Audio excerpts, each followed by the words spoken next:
There are never any errors. When I was told to go to Mount Shasta, I was going to be there on the 10th, staying at my friend Donna's house, but I was guided to go like the next day. And so I booked a room. So I was there 4 days at another location. So I knew Donna wasn't there. She's in India, but I went to her house to stay there because I love the energy there. Oh my God. When I was there for 9 days, I spent all the time outside in my hammock at the fire. Just, I wrote out there at the picnic table, just outside, the birds, the squirrels. It was just magical. So I go back and I unpack, and this woman who's staying there, she's taking care of the animals, and Donna needs her because she's got an old dog and it needs to be taken care of. So right out of the gate, I was like, I mean, energy is my currency. Energy is my currency. And I know Donna knows this. Everybody knows this who knows me. Is like, I've been alone always for the longest time now because I can't see people. I'm writing, I'm putting stuff out there. It's like, I've got to follow my flow. I've got to keep the vibration high because, like I've talked about in all my videos, when you're enlightened, you're up here. It's like, you're at a very high frequency. Your energy, it's zooming, it's up there. It's always, you affect a room by walking into it. So I left Mount Shasta yesterday morning after one night because I knew I wouldn't be able to stay there. The woman, we'll call her Kate. She is, first of all, I'm in my room trying to write and trying to get to Google Docs, and the internet isn't working. I'm trying my hotspot and it's very weak, so nothing's really working. And I never leave my room. I don't want to run into people ever. And I knew Donna wasn't there, and I'd like to see Donna, but I don't talk. I'll go to the kitchen and I do my thing. So I walk out and we're talking because this one lady who's staying there, she has some kind of a meeting and the internet's down and she's devastated because she needs internet. And I'm like all about like, whoop-de-doo, it's not internet, you can't do it. Like, when we don't have it, it's God speaking. So anyway, she was very emotional over it. And I'm like, well, whatever, I really don't care because we lost the internet in Maui and then the next day we had a fire. Perspective. So the woman, she started getting very emotional about not having the internet. And immediately I was guided on what to say. So I started to speak. And Kate, I felt like I was at home. Kate looks at me, she goes, I'm like, what, is my voice too loud? She does it a few times. And I'm like, she's like, lower your energy. I'm like, first of all, why would I want to do that? Are you kidding me? The most brilliant words were going to come out of my mouth and hit Alex in the head, and she would have gone, boom, and she would have got it. But Kate, the coddler, she's like, and so I just walked out of the room. I had my hotspot there for this girl, Alex, to use to text. So I left my phone there and I walked to my room to get stuff because I knew I was going to be going for a walk. And I'm like, as soon as I walk out, she's like, come here, the big huggy crying embrace. I'm like, I would have had her over it. And you're coddling her and making it all nicey nice, but she would have been over it if you let it go. So vibration, peeps. Don't ever ask somebody to lower their vibration. You want to go up, right? So I want to explain a little bit more about what this level of awareness feels like or what it is like, because it's worth it. You have to walk through your story, whatever stories you're stuck in, to get through it, to get to it. But trying to describe this to people, and what I get a lot of is you hear, I'm a social person, or I'm a pack animal. I need to be in a lot of people. That's your problem. That's your first problem. Because in order to find yourself and meet yourself and who you truly are, the only way to get to that place is to step away from all those other people. Because believe it or not, all of those people, they have a huge influence over your reality. Their collective consciousness helps you decide what you're going to do and what you're not going to do. It's a magical thing, but it happens. I do have an example. This is kind of ironic, but your circle that you hang in, I had a child by C-section.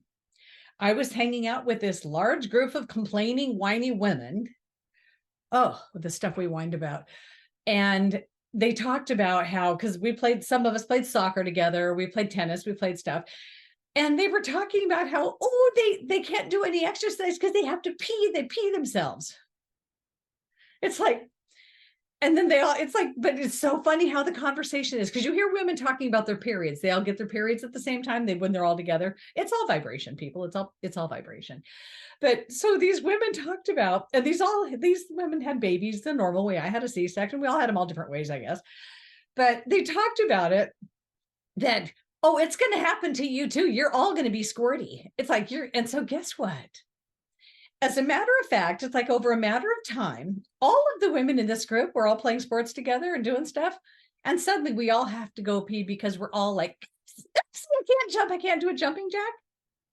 So I walk away from this group when I finally get the brilliance and I got the text message and I got the heck out of the group and I had to mourn it. For a long time, I didn't realize that, oh, this is a blessing. It was like, I realized that was no longer happening. I kept it active because I was in this group of people who all believed it was real. And I'm like, wait a minute, I have a C-section. I don't want to give birth to a baby. It's not going to happen to me. So the belief that I was going to have that happen, I was going to be like peeing when I did a jumping jack, became a reality because we all believed it. The whole collective group assumed it. And so we all became it. And so I let it go. And it was no longer a belief. Beliefs are things you continue to think. All I can say is my book.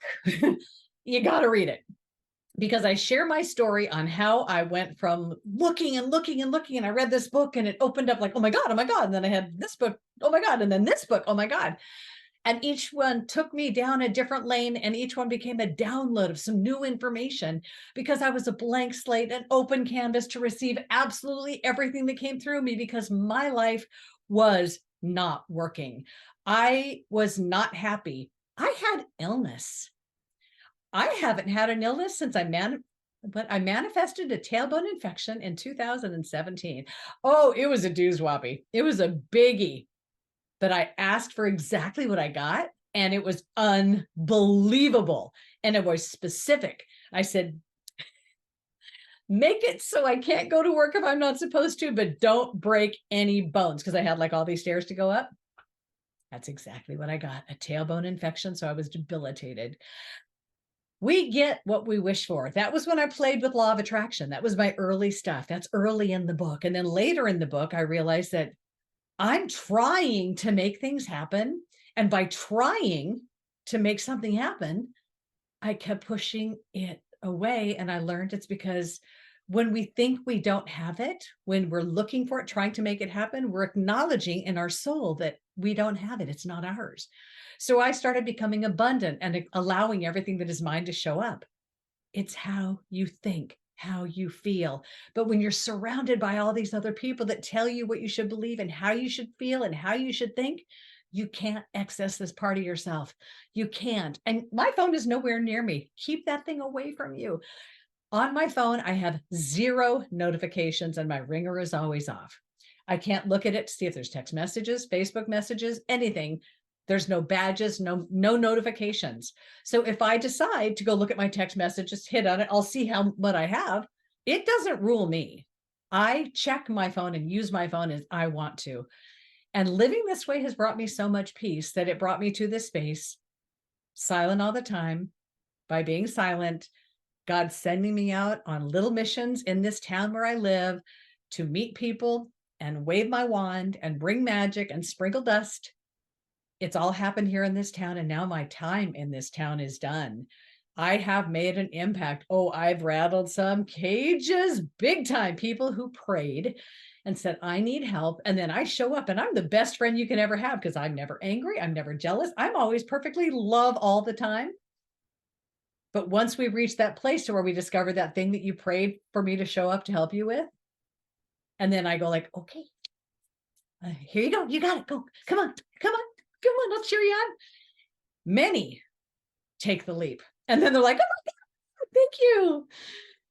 But most don't. Most, it's like when I push you, and that's what I don't understand. It's like I push you and you're right there on the fence. You're right there. You're leaning. And it's like, you don't realize if you went over that other side, If you took that leap, it would be like, you'd be going down this super slide, having so much fun. Like, oh my God, I did it. I'm so proud of myself.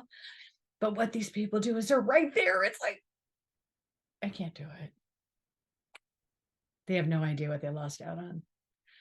No idea what they lost out on. They will. They will. The sad thing is when you have your angel show up, and I've had my angel, John, you've been my angel. He knows who he is. He's been my angel since I met him at 19 years old. He's shown back up. He's been part of my soul group. I was engaged to him. He got me on the airplane to meet my ex-fiance, my ex-husband. He's been so part of my life, and he's still part of my life, but we were not supposed to be together also in this lifetime. We pre-planned it all. Guys, this stuff is just magical. This is living through a lens that I could not have imagined is real, and I live here full time. And now my book is going to be out. It's going to be explaining this crazy ass story called My Life. But now I'm here to show people that you believe all these things. You believe we have limits. We have no limits. There is a destination at the end of this thing you call life. At some point in all of your incarnations, you're going to figure this out.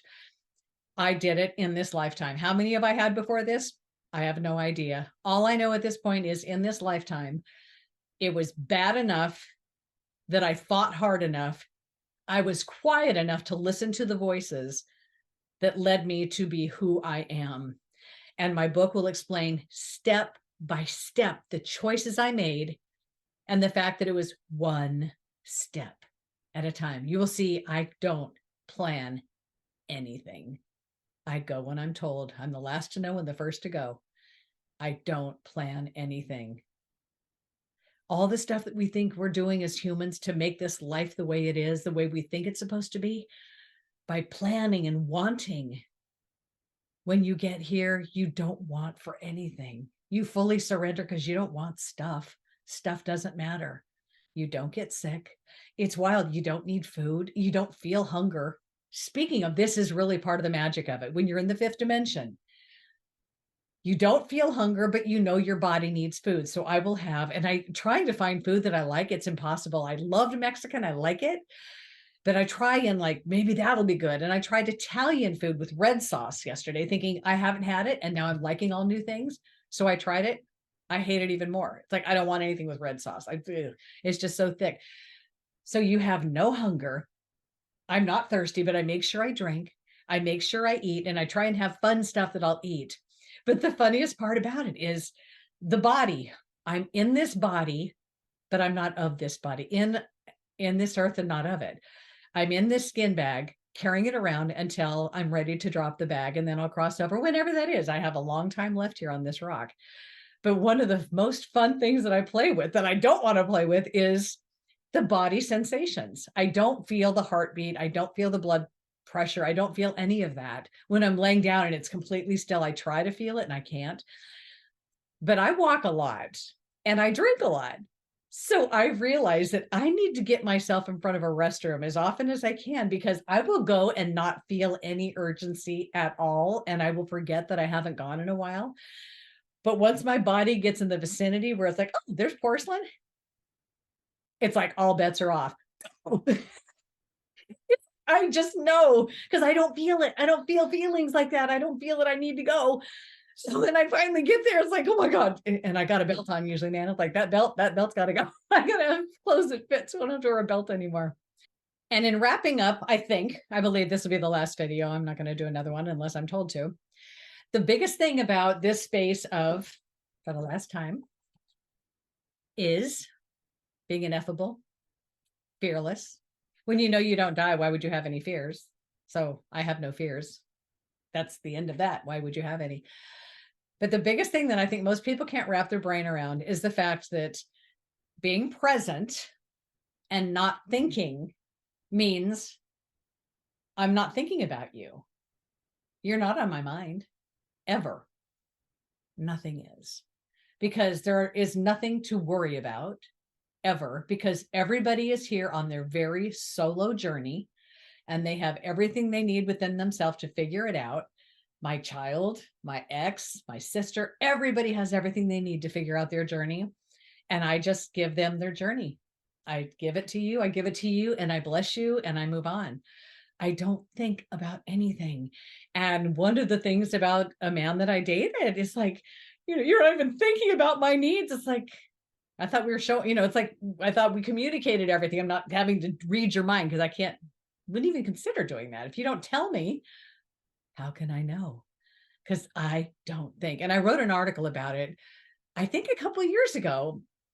And it was like for my dear friend who passed recently. She and I were just thick as thieves for the longest time. She would call and she would have some crazy story to share with me, like, whoa.